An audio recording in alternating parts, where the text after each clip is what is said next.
Sir ఇప్పుడు మనం మన ఆంధ్ర రాష్ట్రం గురించి చూసుకున్నట్లయితే ఇసుక సార్. శాండ్.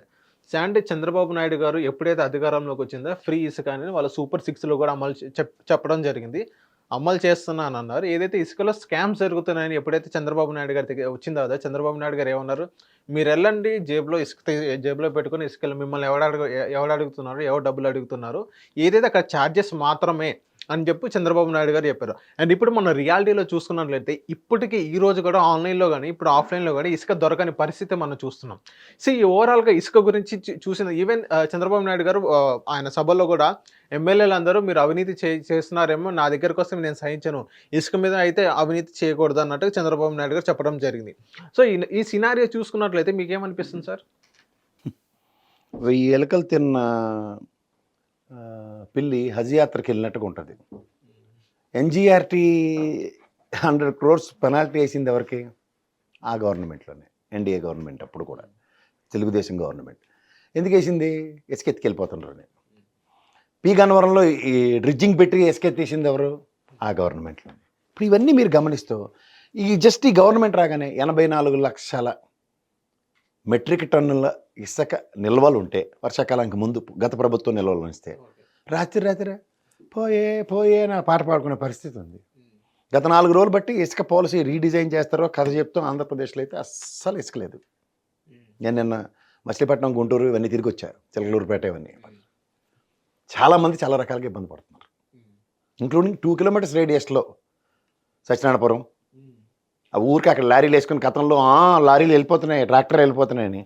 ట్రాక్టర్లు ఇవాళకి కూడా నిరంతరం వెళ్తూనే ఉన్నాయి, ఆగట్లే అప్పటికి కూడా.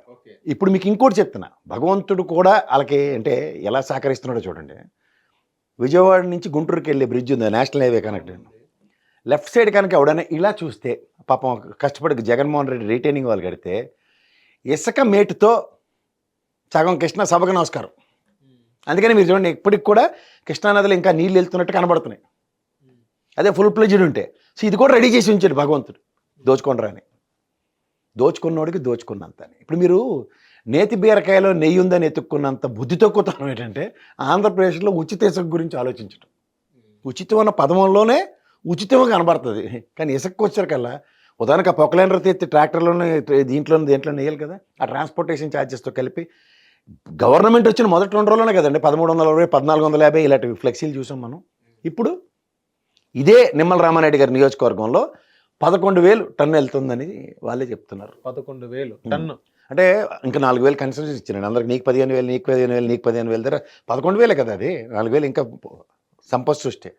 ఇక్కడ ప్రజలు ఆలోచించండి ఒకసారి. ఎందుకంటే గత ప్రభుత్వంలో ఆయన అగ్రిగేట్ 370 కోట్ల రాష్ట్ర ఖజానాకి ఆదాయ వనరుగా ఉన్న ఇసుకలో అప్పుడు మీకు ఉదాహరణకి రాజమండ్రి పరిసర ప్రాంతాల్లో ఎంతండి 14,000 ఎంత ఉంది, అది ఇప్పుడు 17,500 ఎంత అవుతుందంట. అలాగే రాజంపేట అలాంటి దగ్గర 21,000 ఉన్నది, ఇప్పుడు 27,000 అవుతుంది. ఈ డిఫరెన్స్ మనకే తెలుస్తుంది కదా. నిత్యావసర వస్తువులు ధరలు ఎలా ఉన్నాయో మనకు తెలుసు.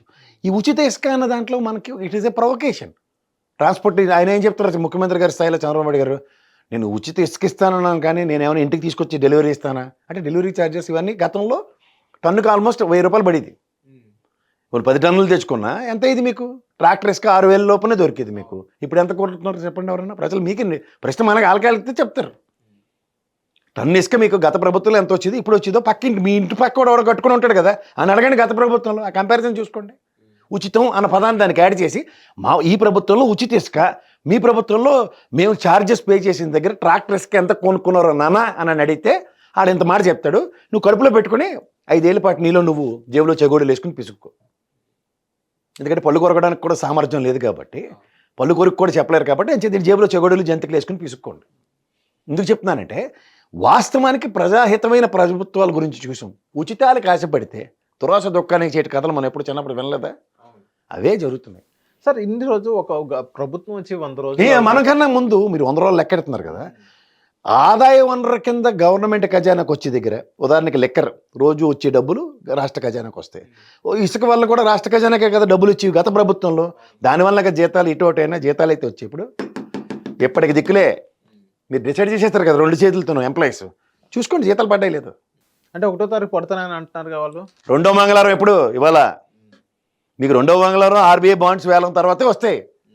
అప్పుడు అదే జరిగేది. కానీ రాష్ట్ర ఖజానాకి అగ్రిగేట్ 371 కోట్లు వచ్చేవి కాబట్టి దీనివల్ల ప్రజాస్వామ్యంలో ప్రజలకి కాస్త సంక్షేమం కానీ లేకపోతే జీతభత్యాలు కానీ కాస్త ఎడతెరిపి లేకుండా వచ్చేవి.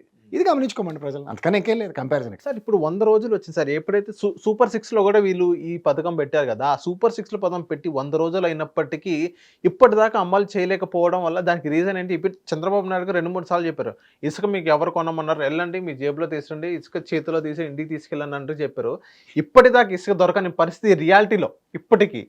ఎందుకని ఇంత డిజాస్టర్ కింద మిగిలిపోయింది? ఇసుక మీద ఇంకా చాలా మంది ఇసుకలో స్కామ్స్ జరుగుతున్నాయి అక్కడ. సముద్రాల్లోనూ నది ఒదుల్లోనూ గుజ్జనుగులు కట్టుకునే అలవాటు ఉన్నవాడికి ఇగో ఇసుక చూడండి జేబులు వేసుకొస్తాం, లేదా సముద్రంకి వెళ్ళినప్పుడు చూడండి మనకి చెప్పుల్లోనూ ప్యాంట్లు ఫోల్డింగ్స్లోనూ ఉండిపోయిన ఇసుక అనుకుంటే అది ఇంటికి వచ్చి ఇది ఉచిత ఇసుకే. అప్పుడు చీపురుతో తుడిచి అవతలేస్తారు. రెండోది ఏంటంటే ఆ ఇసుక కూడా పనికిరాదు మనకి, సముద్ర ఇసుక. అలా నిజంగా ఏంది ఎంతవరకు రిక్వైర్మెంట్ అన్న దగ్గర చూసుకుంటే 40 లక్షల భవన నిర్మాణ కార్మికులు ఉన్న ఆంధ్ర రాష్ట్రంలో ఇవాళ వాళ్ళ యాక్టివిటీస్ ఏంటో ఒకసారి చెప్పండి. చెప్పండి సార్. ఒక ఇల్లు స్లాబ్ వేసి సెంటరింగ్ కూడా పని చేశాడు, సిమెంట్ కూడా సప్లై చేసి ఉన్నాడు. ఇసుక లేకపోతే దేంతో కడతారు మీరు? సో దీనివల్ల యాక్టివిటీ స్టాల్ అయినట్టే కదా. అవును. ఇప్పుడు స్లాబ్ అయితేనే కదా ఆడు కాంట్రాక్ట్ తీసుకున్నాడు ఎవరికైనా సరే, సెంటరింగ్ చేసినోడికి డబ్బులు ఇస్తాడు, లేదంటే సిమెంట్ సప్లైర్కి ఇస్తాడు, ఇడితే ఇస్తారు. ఆ కాంట్రాక్ట్ ఎక్కడ వస్తాయి? అంటే వాడు ఒక 10 రూపాయలతో పనిచేసే దగ్గర వాడికి కాస్ట్ పెరిగిపోతుంది, 15 రూపాయలు 20 రూపాయలు అవుతుంది. లాజిస్టిక్స్ అవే కదా. పైపచ్చి ఇక్కడ ఈ ఫ్రిక్షన్లో ఎవడో నిధులు నిల్వలు దాచుకున్నవాడు బ్లాక్ మార్కెట్ చేసేస్తున్నాడు. సార్ ఇప్పుడు మీరు ఇందాక ఒక స్టేట్మెంట్ పాస్ చేశారు. ఇప్పుడు గత ప్రభుత్వం జగన్మోహన్ రెడ్డి గారి ప్రభుత్వం ఇసుక రైనీ సీజన్ వచ్చే ముందు ఇసుక ఇంత అని నిల్వ ఉంచింది అని. ఆ ఇసుక ఎక్కడికి వెళ్ళింది సార్? ఎవరు జేబులు వెళ్ళినట్టు? చాలా మంది ఇంటి వెనకాల పెరట్లో దాచి ఇవాళ బ్లాక్ మార్కెట్ అమ్ముతున్నారు. ఎమర్జెన్సీలు పేకలు తెగిపోయినప్పుడు వాళ్ళు ఇలా బ్లాక్ మార్కెట్ చేసి అమ్ముతున్నారు.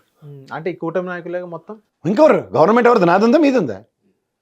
సార్ మీకు ఒకటి ప్రతిదానికి మీకు ఒకటి గుర్తుంచుకోండి. గతంలో ఏ ప్రభుత్వం అయినా చూసుకోండి, రాష్ట్ర ఖజానాకు వచ్చే ఆదాయం వెసెస్ జేబులు నింపుకున్న పరిస్థితులు ఇదే కదా కంపారిజన్. రాష్ట్ర ఖజానాకి ఆదాయ వనరు కింద ఇసుక ఉండేదే కదా, లిక్కర్ ఉండేదే కదా. ఎందుకంటే రాష్ట్ర ఖజానా నుంచే డబ్బులు వస్తాయి. వీళ్ళు దాన్ని పేటీఎం అనో కార్డులు వాడట్లేదు,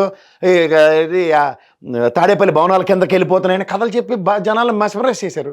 కానీ ఇవాళ తెలంగాణలో 2740 షాపులకి టెండర్లు పిలిస్తే 134,000 అప్లికేషన్స్ పైచీలకి వచ్చాయి.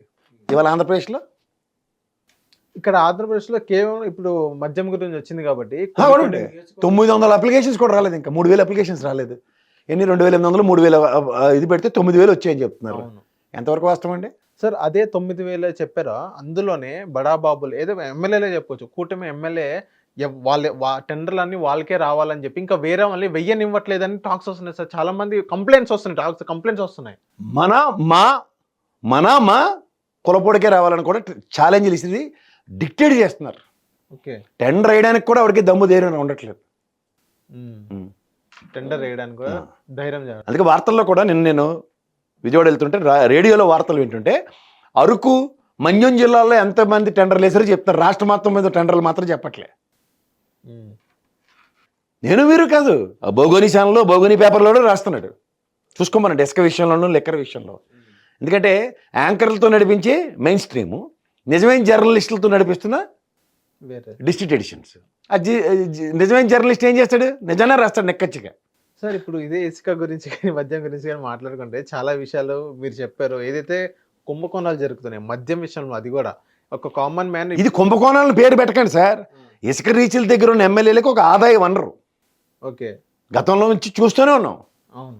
అంచేత ఇది ఏమి కొత్తగా కాదు. ఈ ప్రభుత్వం వస్తే ఒక ఆదాయ వనరు ఒక వ్యక్తి క్రియేట్ అవుతుంది, దట్స్ ఇట్. ఇది కాన్సెప్ట్ ఈజ్ వెరీ క్లియర్ అండి. గత ప్రభుత్వ ఖజానాకి డబ్బులు వచ్చే కార్యక్రమం వెసెస్ ఈ ప్రభుత్వం రాష్ట్ర ఖజానాకి ఇసుక రూపంలో ఏమొస్తుందో చెప్పానండి. ట్రాన్స్పోర్టేషన్ ప్రైవేట్ వాడే కదా, అవును. అతనికి ఆదాయం వస్తే ప్రభుత్వం what way it is connected. రెండోది ఒక పొక్లైనర్ పెట్టి ఎత్తి లోపల వేయడానికి ఆదాయ వనరు ఎవరికి వస్తుంది? ప్రైవేట్. గత ప్రభుత్వంలో దీనికి ఒక వేరే ప్రైవేట్ వ్యక్తులకి ఇచ్చారన్నప్పుడు ఆదాయ వనరే కదా. ఆ టెండర్ పాడుకున్నాడు, ఇసుక నేను సప్లై చేస్తానంటాడు. ఇసుకకి నిర్ణయించిన రేటు ఆ రాష్ట్ర ఖజానాకి వచ్చిందో లేదో ట్రాన్స్పరెన్సీ చూపించమనండి. హిట్ టీవీ యాప్ ని డౌన్లోడ్ చేసుకోండి. ఇందులో short news, live news, entertainment movies అన్ని అవైలబుల్ గా ఉన్నాయి. Please download hit TV app. Hit TV app. Hit TV యాప్ని ఫ్రీగా డౌన్లోడ్ చేసుకోండి.